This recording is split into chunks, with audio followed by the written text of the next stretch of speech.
নমস্কার ইউটিউব পরিবার, আর&বি কিচেনের নতুন ভিডিওতে আপনাদের সবাইকে স্বাগত। আশা করি আপনারা সবাই ভালো আছেন। আজ আবারও একটা নতুন ঘরোয়া রান্নার পদ্ধতি আপনাদের সামনে এনেছি। চলুন তাহলে ভিডিওটা শুরু করা যাক।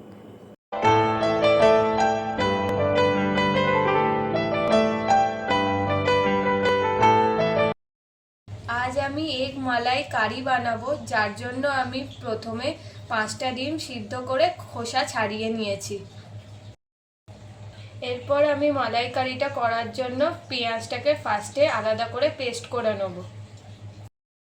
পেঁয়াজটা আমার পেস্ট হয়ে গেছে। এরপর আমি আরও কিছু পেস্ট করে নেব, যার মধ্যে প্রথমে কাজু আছে, আদা কুচি, রসুন কুচি, টমেটো কুচি, নারকেল কুচি, কিশমিশ আর কাঁচা লঙ্কা।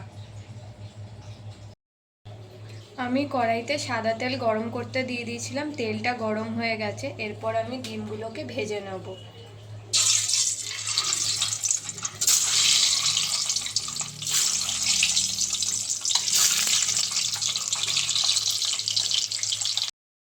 ডিমটাকে আমি হলুদ আর নুন দিয়ে ভেজে নেব।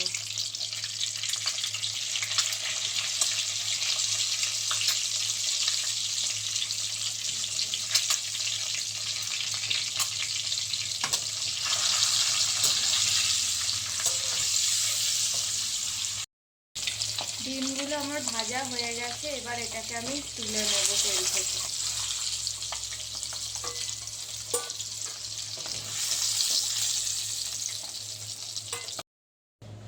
এরপর আমি এর মধ্যে গরম মশলা অ্যাড করে দেবো, যার মধ্যে দারচিনি, এলাচ, লবঙ্গ আর জিরে নিয়েছি।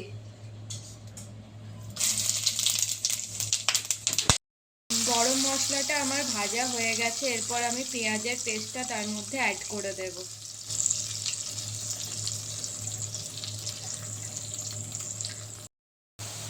পেঁয়াজটা আমার ভাজা ভাজা হয়ে গেছে। এরপর আমি ওই কাজু, কিশমিশ, আদা রসুনের পেস্টটা এর মধ্যে অ্যাড করে দেব। দিয়ে এটাকে ভালো করে কষিয়ে নেব।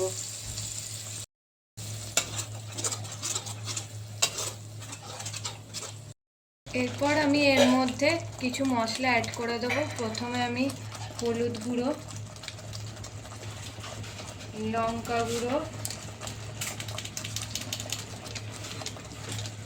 জিরে গুঁড়ো আর ধনে গুঁড়ো অ্যাড করে দেব।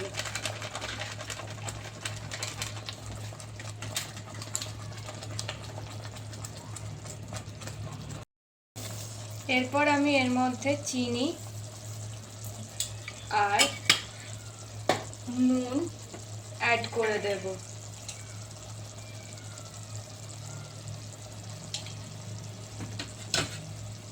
দিয়ে এটাকে ভালো করে মিক্স করে নেব। এর মধ্যে আমি মিক্সির মশলাটা জলটা ধুয়ে দিয়ে দেব।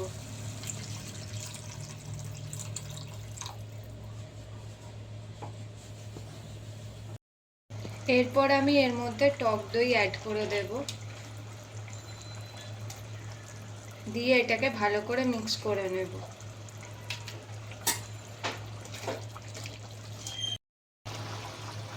এরপর আমি এর মধ্যে ডিমগুলোকে দিয়ে দেব।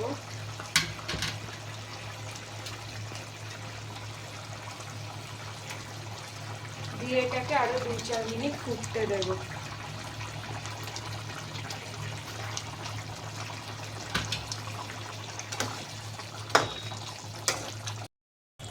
আমি এর মধ্যে এবার অল্প করে একটু দুধ অ্যাড করে দেব।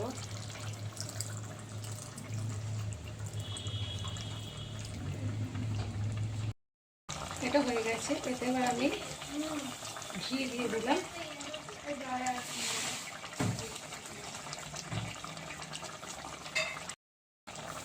গরম মশলা দিয়ে দিলাম। এবারে আমি একটু ফ্রেশ ক্রিম দিয়ে দেবো, তাহলে আমার রান্না কমপ্লিট হয়ে যাবে। ক্রিম দিয়ে দেবো, তাহলে আমার রান্নাটা কমপ্লিট হয়ে যাবে।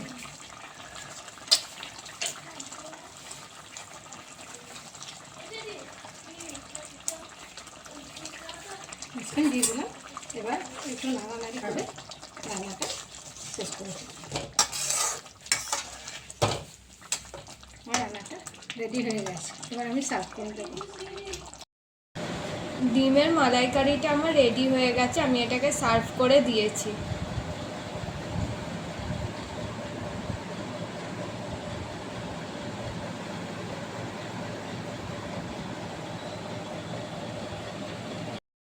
সহজ পদ্ধতিতে নতুন নতুন ঘরোয়া রান্নার ভিডিও আপনাদের সামনে আনাটাই আমাদের মূল লক্ষ্য। তাই আপনাদের সামান্য সাপোর্ট আমাদের উৎসাহিত করবে আরও নতুন কিছু বানানোর জন্য। ভিডিওটি ভালো লেগে থাকলে অবশ্যই একটি লাইক ও চ্যানেলটি সাবস্ক্রাইব করে দেবেন। বাঙালি হয়ে বাংলাকে ভালোবাসুন আর মনের মতো খাবার খেতে থাকুন। সবাই ভালো থাকবেন, সুস্থ থাকবেন। দেখা হচ্ছে আপনাদের সাথে আগামী ভিডিওতে।